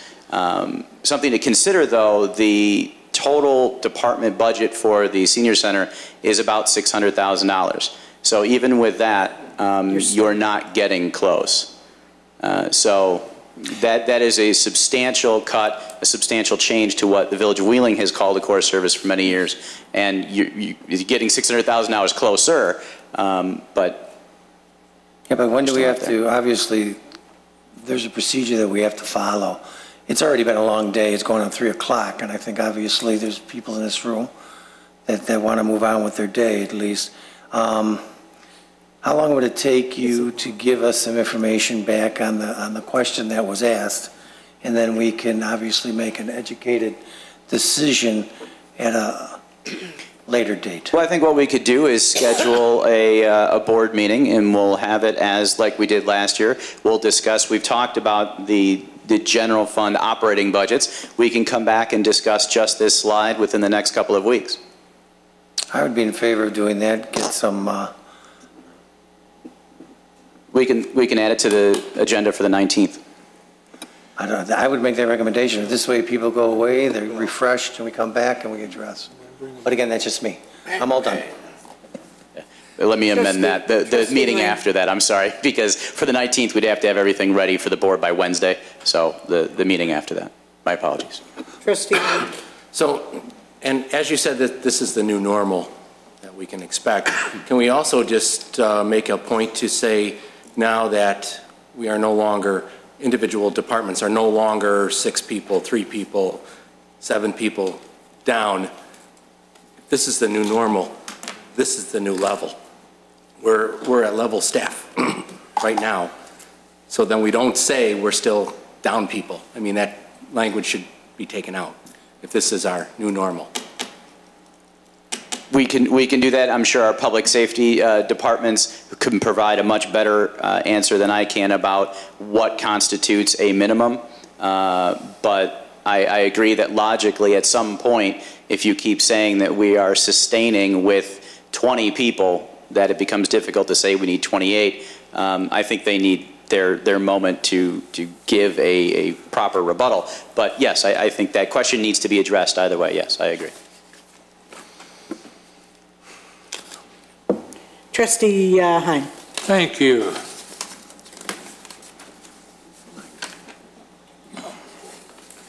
We've been looking at some different ways of finding more fund revenue. One of the things I think we should be looking at is a real estate transfer tax. Based on the numbers that I've seen in the amount of homes that are being sold in the area, we could probably generate $500,000 with a very frugal $2 per thousand type situation. We don't pay for it. The tax would be paid by the seller of the property. Right now we have up to yesterday we have 400 and something. 286 attached homes for sale, and we have about 100 and So it's 400. I'm sorry. We have 95 homes that are detached single homes, and the majority of these homes that are in the range of $90,000 to up to $150,000, okay, are short sales. So our assessed valuation is going to be going down in the near future about our housing stock. And I think we have to start looking at other alternative ways of balancing this budget. And it would be nice if we could just levy 7.5 and say this is a cure-all, and we could write a prescription and that's what would happen, but that's not going to happen. We've got to make some real hard decisions here, and we've got to just absolutely learn how to live within our budget. That's just the facts. If I may, I'd just like to, just so that the board knows when you talk about a real estate transfer tax, that is not a tax that actually we can institute without going to referendum, and our residents have to vote for it. So just, it's a perfectly logical and good tool, but just so that you understand the process, it would have to go for referendum. But there's also a lot of different types of taxes that we can put on that aren't going to hurt a great number of people.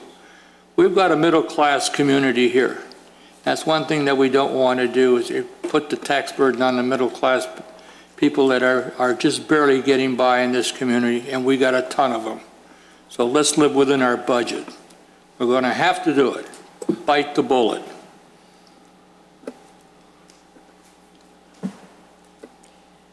So, not on the 19th, but on the 26th of November, because what, by December 15th, is it that we have to do the full budget, approve the budget, we have a public hearing, et cetera? You got to declare a levy by the end of the year, month. It's scheduled for December 17th. Right, I know. But we can get this discussion on the agenda for November 26th, which is the week of Thanksgiving, if And what anybody... discussion are we going to have?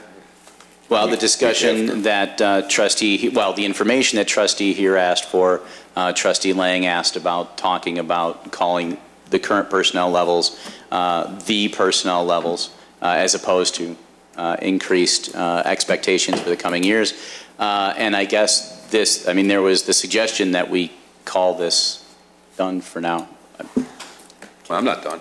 Well, no, you're not done. I'm just saying what Dave has asked. Obviously, trying to hammer this out today, I think cooler heads will prevail once you have the information in front of you, that the village staff can get together to answer the question that was posed to them by trustee Vogel. Just to point out one thing that Attorney Ferrolo mentioned to me, on November 26th, the village board has to approve a resolution determining what the tax levy is going to be for the next year. So while we can certainly have this conversation on the 26th, we still have to come up with some number. It doesn't mean that you have to approve that, but we do have to pass a resolution. Madam President? Yes. I didn't any way or mean to say I want to approve a 7.25% increase or 7.5% increase. I'm just saying that ain't going to cure it. We have to go a lot further than that. Right. So if you were asked me to vote today, I would go ahead and vote for a 7.5% increase. We got a lot more work to do. Right. But the 7.5 will be the starting point. Right. Because we know it's not going to cure it, because it didn't cure it because we didn't do something 5 years ago. So we need to have some place to start and then look at it deeply and see what we're going to do to correct it, to bring us in to that balanced budget down the line. Without borrowing from other funds again. Yes, without moving and without, I have a car that's a 99. I only have 38,000 miles on it. That'll last me forever. But how do I drive it? 2 miles here and there? Whereas in the village, your car's a 99 and you've already got 300,000 miles on it. And why do we want to endanger? But the 7.5% of the tax levy, as stated also by trustee Vogel, we know that's a starting point. And if we could agree to that 7.5% starting point and then go further to see what we need to do, not to borrow from this one to put into this fund and that fund, I think we have a good starting point now, whereas 5 years ago when we could have started at 5.25, which probably would have helped us a little better. But if 7.5% of the levy, if that would be agreeable to all of you, then the staff can go forward and we can go forward for the other. It's actually very helpful because, not knowing anything about the tax levy, it makes it difficult to provide scenarios to the board about what the additional options are. So I think if that's the case, we can do that. We can put together some scenarios that go and address some of the other opportunities, recognizing that we have 7.5 and we're not asking then for it to be 15. So I think we can do that and prepare that for the board and then have those difficult discussions. And Trustee Hine did put some possible fund revenues on there. I will tell you one of those that are on there. We looked at it for 10 years and no one wanted to do it, but it brings you almost brings you $100,000.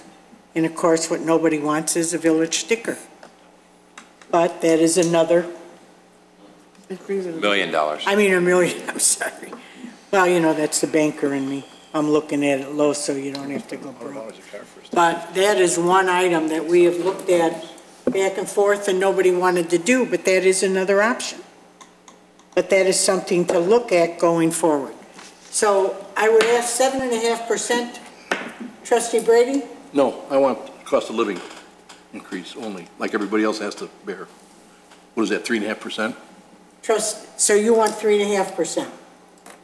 There were two proposals put out there, 7.5, is that for 1 year? Because they had talked about a multi-year. Well, we're talking a 5-year plan. Right, I wouldn't want to do a 5-year plan at this point. I'd do a year plan at 7.5, but not a multi-year, because it's the same thing the state did. They put that 5% on us, and they said, that's going to go away one day. This may never go away one day. It's not going to go away. I know, I understand what you're saying. I agree with what Dave's saying, but that's why we have to address. Trustee Brady, you're looking at 3.5. Yes. Trustee here, you're 7.5 for 1 year. For 1 year. Trustee Lang. The 7.5 ongoing, is that also, we're not locked into that, so. No. So, It's just looking at the allowed Sure. rate is down, but not locked in. Even in the documentation we got, it said we're going to review it in 3 years, but we can review it in right, I'm okay. in 1 year. I'm okay with it ongoing as long as it can be reviewed. You got to declare it every year, guys. Yeah. If I may just, declare it every year. if I may just clarify, It's not a we 5-year put that deal. together as a plan, recognizing that we need to address the structural side of our revenue sources. It wasn't meant to lock you into I promise by God that's going to be, that wasn't the point. As long as Then we'll you're fine. review it every year, yeah. All right. So trustee here, trustee Lang at 7.5. Trustee Hein. I don't have a problem with the 7.5. I do have a problem with us really putting a pencil down and trying to get into a lesser amount. I'm going to go with 3.5%. And if that doesn't do it, but I want this staff and I want this board to really look into a lot of different new things that have to happen for the long-term stability of this village. We're not 5 years from now, 10 years from now, 20 years from now. We got to set it now. So I'm going to go with 3.5. Okay, trustee Lang is 7.5. Trustee here is 7.5. Trustee Brady's 350, 3.5, I should say, and trustee Hein. Trustee Vogel. 7.5, 1 year. 7.5. Trustee Agiris. Same. 7.5. And myself is 7.5. And then we will review, and you will look at some of the other issues that we had. But we have the starting point of 7.5%. Well, that's a starting point. I got some other comments on this. You want to be done now, or? I don't want to be Oh, done. I okay. can stay here to midnight, Well, because you know that's what what? I think we ought to do. I do too. I think we got issues here that are before us right now, and just the top of my head, to try to get close to a balanced budget. Unlike I don't disagree with Trustee Vogel or Trustee Hein or anybody on this board that we have to live within our means based on dollars that we have. But in all fairness, I think it's the right thing to do is to come up with a game plan here and not put the fear of the seniors or any employee in this town right now with the idea that they're going to lose their job or we're closing programs when we got 600-700 members going to wonder what they're going to do January 1st. That is not the right way to do it. That is not the right way to do it. And when we talk plan, 5-year plan, whether it be a 7.5% deal, which you have to renew every year anyway, so that's a number that's just arbitrary that came from staff. But I think the way we do business and the way we have to restructure our revenue sources have to change. Have to change. And I'm betting on the Walmarts and the Fresh Farms and the new restaurants that are coming in town to help generate more dollars from a different revenue source other than real estate taxes called sales tax and food and beverage tax that will generate some of the difference of the shortages that we have today. But that's still not the fix-all. The fix-all is we're faced based on personnel issues, whether it be health and welfare, pensions, whatever, that we're mandated to take care of. And that comes with a price, but you have to pay for that. I think right now it's before us with the numbers that are on the screen. I would not be, and this is just me, I would not be in favor of taking $1.3 million out of the Capital Improvements Fund. Not at all. What I am in favor of is taking the $1.8 million servicing debt and putting half, this year at least, half that burden into the capital improvements fund. And having the general fund absorb the other half of 900,000. Okay, hear me out. The SURF, I got to agree with Ken. You know what? We're not spending no $8 million anytime soon in this community. And you got $5.5 million that's an interest-sensitive account that's generating some revenue, okay? No contribution to the SURF. Along with the tax levy, I got ourselves down to about $1.2 million, $1.3 million from that $3.7 million. Is it a Band-Aid? I'll be the first guy to say it is. But right now, you know what? We have a 48%, 47% in a reserve fund that we can afford another year to do and try to come up with a game plan that we're not faced with this next year or the years after. There's opportunity coming down the road. These are some ideas, guys, okay? And maybe on the 26th, you explore the ideas and how we structure it, Michael. I know you're going nuts with numbers. But that 1.3 should stay in the CPI. Leave it alone. Give them some more debt. You're picking up the differences. From the $1.3 million we're taking away from you, you're going to pick up $900,000 of debt. Your net should be $400,000 that you didn't have, the way I look at it. And come up with a revenue source that maybe that we need to create. We have to create more revenue for the capital improvements. We have to. Somehow, somewhere, there's got to be some program out there that we can do that. And again, not to make a contribution to SURF, but I will throw out at you, if we're fortunate enough to have another swing like we had, and there is a substantial surplus after it meets personnel additional expenses, then maybe the philosophy should be is, instead of always putting into the savings account, let's put some money into that SURF account. You can always move around counts, but to try to replenish some of the dollars that we're not putting in there. See, these are philosophies I think we all need to sit down and be on the same page with staff and try to move forward with. Again, that's just my idea. I think we can live with almost $1 million deficit, which I'm sure it's not going to be. I really am. I'm pretty confident based on our history in the last 2-3 years. But again, we got to start somewhere. And we're under the gun here to try to get everything done in 2 weeks. It's not going to happen. Well, but we know that. Right. But we also ask that they bring us something. They're going to re-look and see what we need. And of course, we're not going to go and threaten that we're January 1st, 600 to 700 people aren't going to be able to go where they always go. Or someone's not going to be able to, we're not going to be able to buy an automobile that's on its last legs. But we will look. And that's what we always do. And it's difficult. It's hard. You know, it's just like you do at your own house. I mean, look at what we saved on electric. Just take that for instance. We researched, we passed ordinance, we passed referendum. Everybody's saving money on their electric because we took the bull by the horn and did that. So I'm sure that if we look and look because of the intelligent and the staff that we have and because of the intelligence of all of us looking at, I'm sure that we can come to that. And come to some kind of conclusion that we can go forward, but at least have something to start. Is it a Band-Aid? Sure, it's a Band-Aid. And it should have started 5 years ago, and we didn't do anything about it. So now we have that to live with. But I'm sure that we'll pull that out and we'll be able to do it. You know, there's many things that we want. You know, we all have certain things that we would like seen in the village. We have a list of, with a meeting that we had, what was priorities. We haven't done that priority yet. But somewhere down the line we will. And when the gentlemen bring us this and the staff brings us that, I'm sure that everybody will be satisfied and we'll be able to go on and be able to service our residents and our businesses. And we see more and more businesses are starting to have a desire to come into this village. So I think that is going to help us to go forward too. You don't want to raise a utility tax to 5%. You know, the 4% really made people upset. We know how that was. We know how it is for the beverage tax. Some of the smaller businesses, that made a problem, but I'm sure we can take a look. And I'm sure Mr. will take a look at everything with your staff, Mr. Fondilis. Sure. This is going to be a game of balance. I mean, I don't think that the board is suggesting that we leave here and and expecting some kind of miracle. I mean, the options are on this slide and the next slide.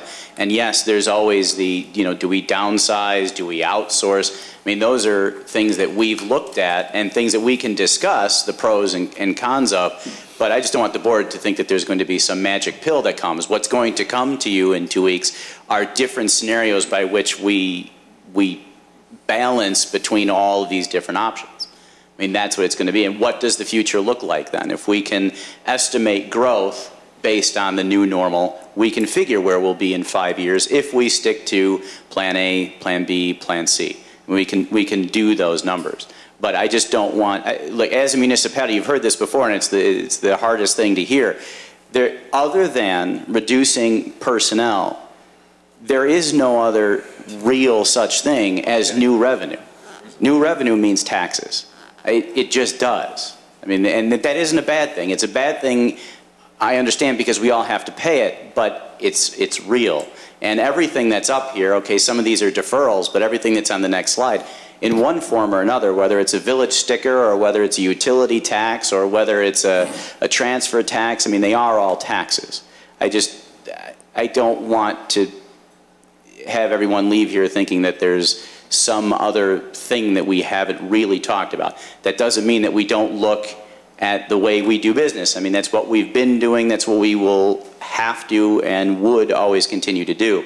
But the reality is, when you talk about how do we fund what we do, we're the government. I mean, we collect taxes. If I might, John, one thing, when it comes to creating new taxes to cover these deficits, we talked about this for years, it don't work. Because calling it what it is, putting it on the real estate tax gives people an opportunity to deduct that. You start more utility taxes, stickers, you can't deduct that. It's a burden on the people. So if it's going to be an increase, I would rather just call it the way it is and put it on the property tax. I completely agree. And looking at this purely as a business, we don't function like a business. We can't. But if you look at just the past 30 years, the slide that had 1 year we had 45% increase in taxes, and the next year we had 0, and then we gave back 20%. The trend line evened out, flatlined at 4.39%. If nothing else, that just shows that staying steady with a tax levy is the right thing. Whether the economy is good or bad, in the end, you end up raising taxes 4.39%. And you can't argue with 30 years of data. So I mean, certainly, Trustee Brady, I agree with what you're saying, and no, that is not the be-all and end-all, is not throwing it to the burden of the homeowners and businesses of just raising their property tax levy. But I think we spent the last 7 hours or so talking about how we're changing the way we do business, and that's not the end of the story. There's always more opportunities. There's always new opportunities. The President mentioned electric aggregation. Well, that came up last year. The state allowed it to happen. They changed some state statutes. We're working on trying to get the state to change the rule for the allowance of natural gas aggregation. And then we can do the same thing, combine with other communities and pass that savings along. I know this is hard to hear. I just don't want the message to be lost that there is a lot that we can do, but it isn't. We have to talk about revenue. And revenue for us comes in a form of a tax somewhere. Trustee Vogel. Two things, Mr. Brady, only 22% of tax filers itemize their deductions. So, I mean, 78% of the people are not getting the benefit of that tax break. Your property tax is deductible. Extra telephone, electric, all these other taxes are not. Yeah, but what I'm saying is only 22% of the taxpayers itemize. So only 22% can take advantage of that break. Well, that's their problem. Yeah.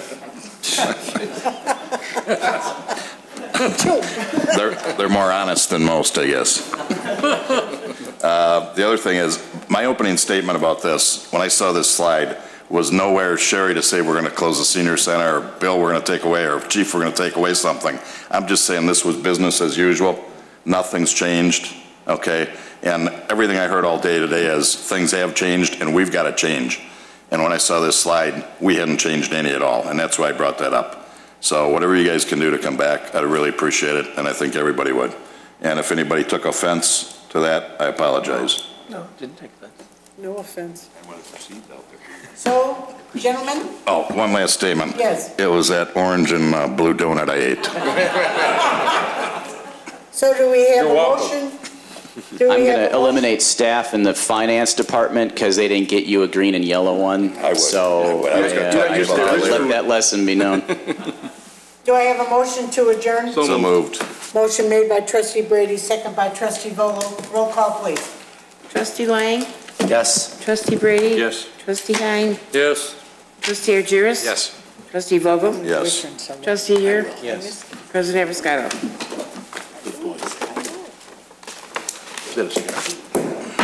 Adjourn. Is that for the That was for the song.